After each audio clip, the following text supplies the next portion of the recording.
रूस कभी नहीं चाहता था कि यूक्रेन के रास्ते नेटो देश की सेनाएं रूस की दहलीज तक पहुंच जाएं। रूस ने हमेशा इसका खुलकर विरोध किया है। अब जेलेंस्की के इस बयान के बाद सवाल यह उठता है कि क्या रूस यूक्रेन पर हमला रोक देगा?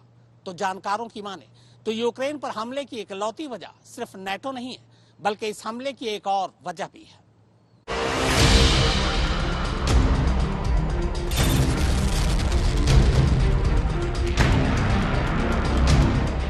नेटो मुल्कों की सदस्यता का मुद्दा तो खैर अपनी जगह है, लेकिन क्या यही इकलौती वजह है जिसके चलते रूस और यूक्रेन में जंग छिड़ी है? आइए आपको बताता हूं कि इस जंग की एक दूसरी और बेहद अहम वजह क्या है। दरअसल इस जंग की जड़ में जो दूसरी चीज है वो है गैस। रूस दुनिया का वो देश है जिसके पास सबसे ज्यादा नेचुरल गैस का भंडार है। दूसरे नंबर पर ईरान और तीसरे नंबर पर कतर हैं। रूस की एक गैस कंपनी है जिसका नाम है गैज़प्रोम और ये रूसी सरकार की कंपनी है। इस कंपनी के जरिए गैस और तेल से जो मुनाफा होता है वो रूस के सालाना बजट का करीब 40% है।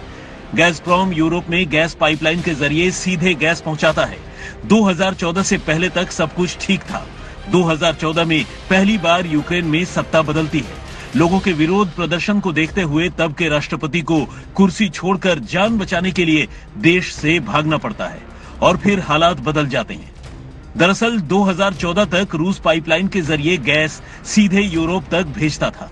जिन देशों से होकर यह पाइपलाइन गुजरती थी, रूस को उस देश को ट्रांजिट फीस देनी पड़ती थी और इन्हीं में से एक देश था यूक्रेन। रूस को हर साल करीब $33 बिलियन ट्रांजिट फीस के तौर पर यूक्रेन को देनी पड़ती थी। ये यूक्रेन के सालाना बजट का करीब 4% है।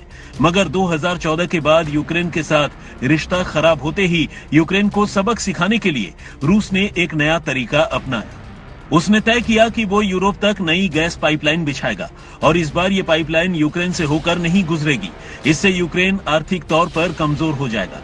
इसी के बाद रूस ने नॉर्ड स्ट्रीम 2 पाइपलाइन की शुरुआत की। इस योजना के तहत वेस्टर्न रूस से नॉर्थ ईस्टर्न जर्मनी तक बाल्टिक सागर के रास्ते 1200 किलोमीटर लंबी गैस पाइपलाइन बिछाई गई। इसकी कीमत करीब $10 बिलियन है। इस पाइपलाइन के जरिए रूस अब सीधे यूक्रेन को बाईपास कर जर्मनी तक अपनी गैस भेज सकता है। जर्मनी में नेचुरल गैस की सख्त जरूरत है और बस इसी नई गैस पाइपलाइन ने यूक्रेन के इस नए विवाद को जन्म दे दिया है।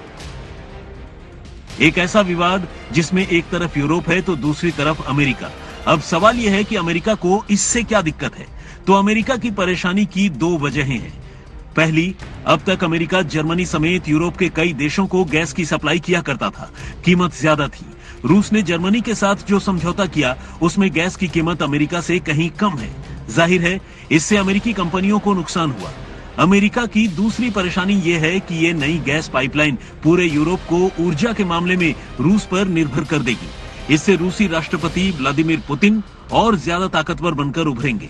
इसीलिए अमेरिका भी लगातार इस नई पाइपलाइन का विरोध करता रहा है। आज तक ब्यूरो।